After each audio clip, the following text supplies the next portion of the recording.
2023 was an incredible year for the Pokemon TCG. The Scarlet and Violet era began with the return of powerful Pokemon EX and the introduction of Terastallization and Paradox Pokemon to the format. History was made as champions were crowned all over the globe. Charizard will get fully powered up here, and there's no way this Lugia can survive here. That and there's will the be game! Enough. Toward Reklev coming out on top here in Latin America. There's no escape rope. We do see a psychic energy there, and then we see the retreat. We see the damage counter dropped on the Zero Aura, and Azul Garcia Griego is your two-time international champion. Drapion goes into the active. Alex is double checking the weakness. You weak to dark? Yes, he is. Down comes Boss's orders, and Alex Szymanski breaks the curse and takes home the European International Championships. We see a winner right here. Cyrus has the artillery. Rapid Strike Search for the Tower Waters. Attaches the water energy. And 100 blows. Cyrus Davis is your North American International Champion with Rapid Strike, Inteleon VMAX, Urshifu VMAX. Local tournaments came back in full force, bringing about thousands of new players to this wonderful game, and for the first time ever, the Pokemon World Championships were held in Japan in what truly was a fantastic and magical experience. This year might have also seen some of the best cards and decks ever in the history of the game, as we got some extremely powerful cards and effects never before seen, which made for some exciting matches at the highest level of play. In this video, I will be talking about the best 5 decks of 2023. It will include decks that went above and beyond this past year. This list was thoroughly analyzed by the sentient tablemon artificial intelligence, and thus it is 100% correct and cannot be debated on, especially in the comment section of this video. If you want to support the channel, you can use code tablemon to get 5% off at Potent Store for your online codes, 10% off for your sealed product at Flipside Gaming, and 10% off on your aluminum accessories at TC Evolutions. Or if you're looking to buy singles or sleeves, you can fill up your cart and close the tab, then click on the affiliate link in the description and check out. That way you can support the channel over at TCG Player, Card Market, and Dragon Shield. ¿Eres de México y necesitas cartas de Pokémon? Busca Hyperbeam Cards en Facebook e Instagram. Y si estás en Tijuana, búscalos en el local C27 en el Centro Comercial Otay. When a new Gardevoir card comes out, odds are it's going to be good. This deck had divided opinions leading into EUIC, the tournament that kickstarted the new e-regulation format alongside the Scarlet and Violet era and the return of Pokemon EX to the fray. Having been dubbed one of, if not the best deck in the format for a very long time now, this deck's self-sustaining engine is outstanding, and you could even say Kirlia is the real MVP of the deck. Sure, attaching infinite energy to your Pokemon is all nice and fine, but drawing 4 to 8 extra cards each turn whilst thinning useless cards or discarding energy to fuel your Pokemon? This deck is the definition of synergy, as quite literally all the cards in this deck fit together super nicely, and the deck only got better and better with newer cards added in the sets following Scarlet and Violet, such as Iono, Reversal Energy, Screamtail, and Counter Catcher. The deck came close to winning EUIC on the first weekend, where the whole deck became an archetype, piloted by Tord Reklev, though ultimately losing in the finals to a sort of hard counter deck by Alex Szymanski. So Tord no longer worried about that Alolan Vulpix, and that's the thing about these counters. These counters like Alolan Vulpix are great when they work, but if you're playing a 1-1 line, it is far from guaranteed that you're going to be able to get it every single game. I mean, what happens if we go to game 2 and either the V or the V-Star is prized? Alex is scooped. Yeah, he there knows we go. That he is so far behind. I think just seeing the additional attacker of the Gardevoir was enough for Alex to say, yep, let's go to the next one. Yeah, Tord takes the win there, goes up 1-0, and is in prime position to become a 5-time international champion. This is the biggest Professor's research of Alex Szymanski's career. Going to be seeing 7 cards here. There's double turbo. That's one piece. There's the switch, he's got it. We're tying it up here. We're going to a game 3. Yeah, so Alex Szymanski there, he is going to... what do I do? What do I do to go about it. He has it in every which way. Energy on the Luminion, switch to Luminion, then we retreat. That resets the memory skip on the Alolan Vulpix. We see the fist bump, and we go to game 3. Drapion goes into the active. Alex is double checking the weakness. You weak to dark? Yes, he is. Down comes Boss's orders, and Alex Szymanski breaks the curse and takes home the European International Championships. It continued to see success both in Japan and the rest of the world, conquering Champions Leagues and regional championships and ultimately coming close to winning NAIC as well. And that has been the story of Gardevoir EX in 2023. Always coming so close, even at the World Championships in Yokohama, where 2 Gardevoir EX decks made top 8, piloted once again by Tord Reklev and also by Victor Garcia.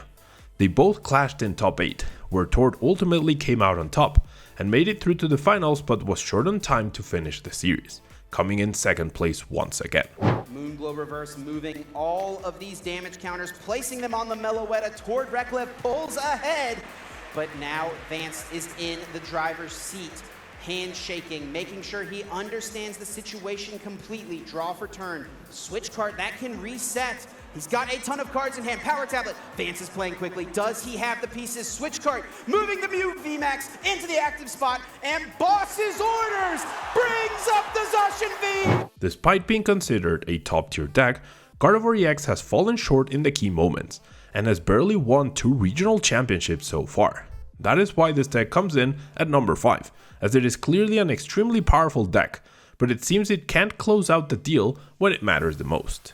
Now, many people will be raising their eyebrows at this pick, but Miraidon EX has been one of the most underrated decks ever and has only grown more dominant since the introduction of Iron Hands EX.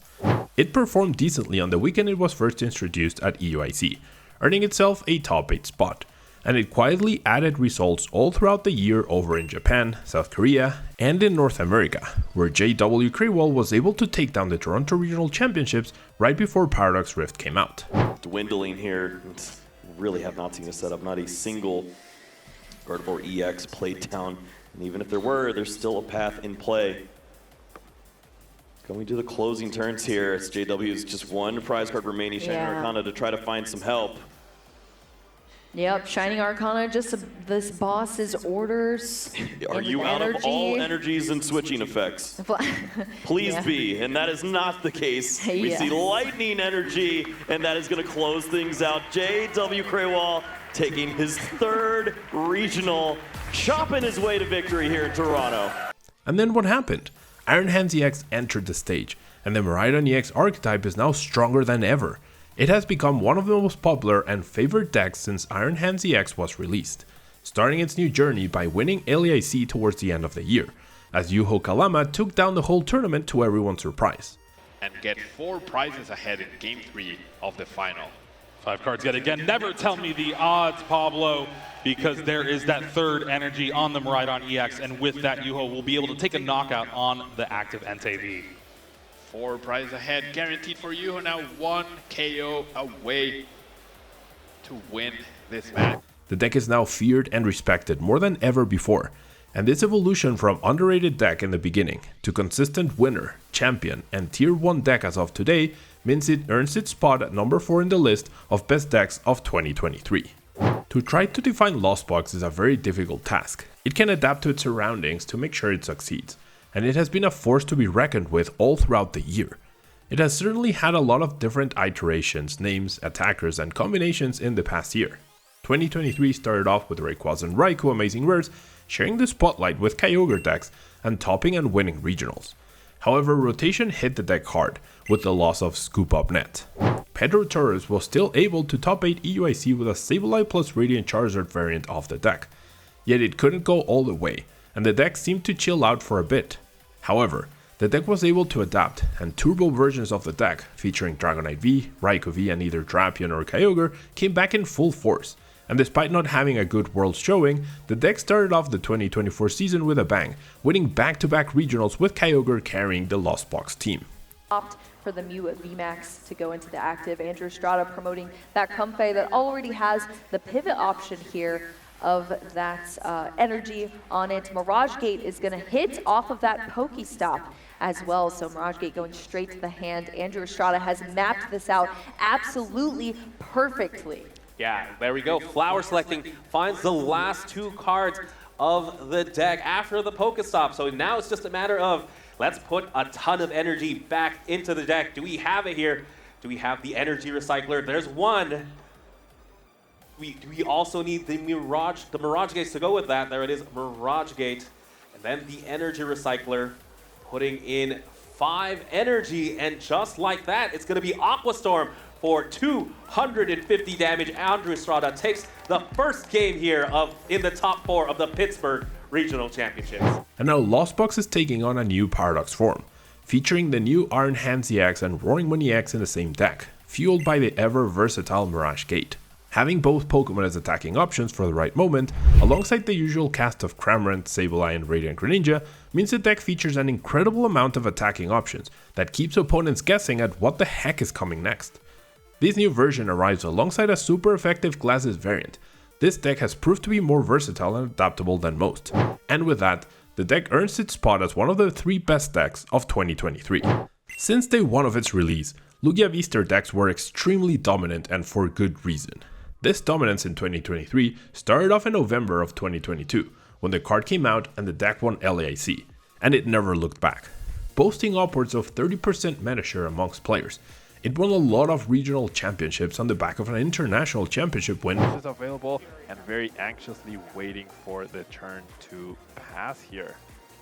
So with all of the powerful colorless energies put onto the Lugia VSTAR, Ian Robb, without being held back by the Temple of Sinnoh, just needs to call out his attack and get victory. There's the Ultra Ball, finds Luminion for the boss, there it is. Brings up the second Goodra VSTAR that doesn't have the damage reduced, and Ian Robb taking regional number 5. And a second place in Oceania by Regan Retzloff prior to rotation in April. Down to it, it's gonna be so close Yeah, this here. is seriously so close. I am not lying when I say I'm on the edge of my seat here. We have to, oh, here we go, Chip. Let's see what can happen on this turn And the for draw Regan. for turn, the powerful energy. He There we gripped go. it with the Oranguru, knew that he would have that option to close out the game. Cards like Amazing Rare Yveltal and Raikou all of a sudden became top threats thanks to Summoning Star and Arceus, as well as Radiant Charizard and even Luminion V enjoyed time in the spotlight as a support Pokemon and an attacker. Cards like Aurora Energy, Powerful Energy, Quick Ball and Evolution Incense combined with the Amazing Rare attackers and Lugia V-Star itself beautifully, and with a sprinkle of Stoutland V's double dip fangs to round out the deck, it was a formidable opponent that dominated the scene.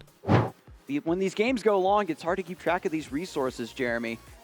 But here we go, just a little bit of damage onto the Lugia V-Star. It is still alive and kicking. Let's and get now a we look see at the this boss. hand. We need a way to get Luminion. Quick Ball in the hand that will be able to fetch Luminion. Luminion will find the boss's orders. And with that, Adam, Andrew Hedrick, the two-peat, the back-to-back. The back-to-back champion, Luminion V into boss's orders, brings back up a Crobat V for the knock. This is our Knoxville Masters finalist. Yeah, regional champion yet again in just a matter of 2 weeks. Once rotation happened though, the deck lost all of those pieces, but it adapted and was still able to compete at the very top at EUIC, where rotation happened and 2 Lugia V-Star decks still managed to make top 8. Now featuring a single strike package of sorts to take advantage of powerful attackers such as Tyranitar V, Yveltal, Stonejourner and single strike energy. The deck continued to do well and dominate the rest of the season, though it did fall short at Worlds. Okay, this might be Caleb's best chance. If he can boss up the Radiant Serena, stick it in the active spot, let's say maybe Regan doesn't have double turbo energy available, or he's prized it, doesn't have a way to move this, well, Regan just shows that he has double turbo in hand, so I think that's it, yep. He finally has done it. However, once the special 151 set came out, the colorless version of the deck came out in full force, featuring new attackers in Snorlax, Weirdir V, and Mew EX, and the deck continued to have a place amongst the top decks and continued to win regional championships. I think Alexander might literally just have it in hand. The Collapse Stadium, there's the Weirdir V. As long as there are enough energy cards in the deck, I think he has it right here. Primal Turbo can search right now. There's a bunch of Jet energies, I think, a couple double turbo energies. Alexander is going for it. There's a couple onto the bench. Primal Turbo, once again, just got to make sure you do the math. It's a lot to think through with the double turbos reducing your damage, but I think there's going to be more than enough energy cards put into play here for this Weirdir to move to the active spot. Frontier Road, bringing all these other energy cards up to this Pokemon, and Psy Shield Bash. Getting through the massive 280 hit points of Arceus V-Star, Alexander Flatos is the Sacramento Regional Champion. GG, 12 energy total. That's or 180 damage minus 60, 420 damage in that final turn. What a game we just saw, what a series. Since the new Paradox Rift set came out, however, exactly a year from when Lugia VSTAR first came onto the scene, the deck is now but a shadow of what its former versions were, and new threats such as Charizard EX and the new and improved Miraidon EX have made it the least powerful it has ever been since its release. And while Lugia's hopes for 2024 are not looking great, 2023 was certainly an amazing year for Lugia VSTAR alongside Archeops, arguably one of the most powerful combinations the game has ever seen, and that means it's the second best deck of 2023. And now, for the number one deck in the list, the undisputable and objectively best deck of 2023, Mew VMAX. First off, you can easily make the argument for this deck as it won the 2023 Pokemon TCG World Championships. Moonglow Reverse moving all of these damage counters, placing them on the Meloetta toward Reklev, pulls ahead, but now Vance is in the driver's seat. Handshaking, making sure he understands the situation completely. Draw for turn, switch card, that can reset. He's got a ton of cards in hand. Power Tablet, Vance is playing quickly. Does he have the pieces? Switch card, moving the Mew VMAX into the active spot, and Boss's orders brings up the Zacian V. Vance Kelly, the 2023 Pokemon TCG World Champion!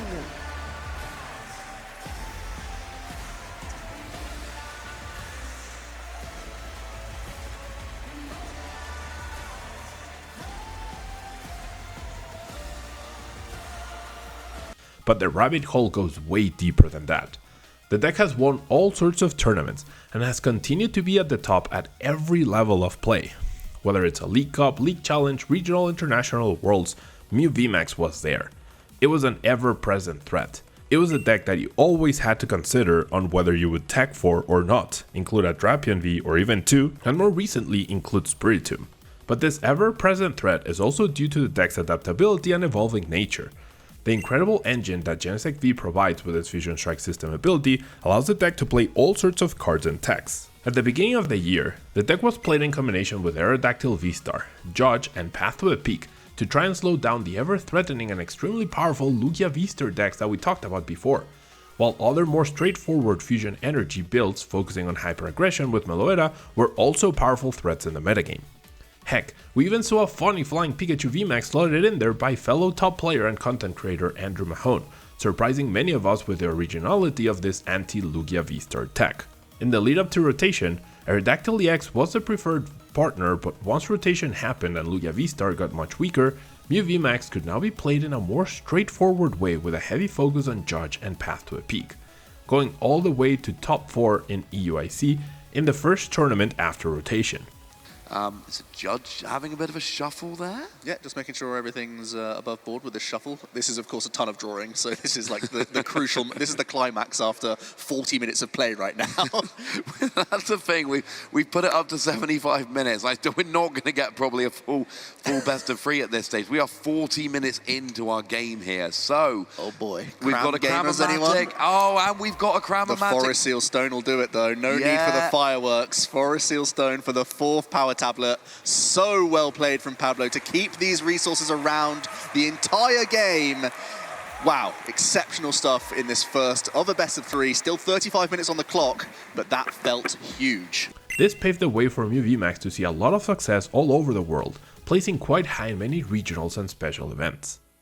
The Paldea Evolved set came out right before the biggest tournament in history at that point, and along came Mew VMAX's latest and final enemy, Spiritomb, and its ability featured in Misfortune, essentially reading, "I stopped Genesect V." This tech was played in high enough numbers at NEIC that Mew VMAX was kept at bay, and this led to Cyrus Davis being able to take down the whole tournament with her Rapid Strike Urshifu VMAX deck coming out of nowhere. It seems like Spiritomb was the final nail in Mew VMAX's coffin. That is until players remembered that Fusion Strike Energy had extra text on the card, which read that it prevents your opponent's Pokemon abilities from affecting the Fusion Strike Pokemon this card is attached to. This completely nullifies Spiritomb's ability, and the World Championships was a perfect combination of the Fusion version of Mew VMAX's hyper-aggression, along with an all-time low usage of Spiritomb, as Mew VMAX was considered long gone. This allowed for Vance Kelly to be crowned 2023 Pokemon TCG World Champion and Azul to earn a top 4 spot in Yokohama, Japan. Since then, a brand new Dark-type threat, even more powerful and difficult to deal with than Drapion V used to be, was released right after Worlds. Charizard EX came out in what was surely the end of Mew, right? A high HP, impossible to 1-KO Dark-type Pokemon that could KO Mew VMAX just by looking at it. Well, that has not been the case, and Mew VMAX first adapted to include a Grass-type attacker in Accelgor to deal with Charizard EX, but has since decided to only rely on the incredible disruption brought forth by Judge and Path to a Peak, with a little help from Crushing Hammer, Grabber and Luxray V in some cases. Mew VMAX is the #1 deck of 2023, not only because it was and currently still is an outstanding threat that has players on edge on whether they should include Spiritomb or not into their deck, but also because even if they do, just like with Drapion V, Path to a Peak, or even Charizard EX, it might still not be enough to stop the deck from coming out with a victory. So, do you agree with this top 5? I'm sure there's plenty to be debated on, so I'd love to know what you think are the best 5 decks you played or were up against in 2023 and why, so make sure you leave a comment. I hope that just like me, you're looking forward to a new year filled with more new cards, exciting matches and amazing decks. Happy New Year and thanks for watching!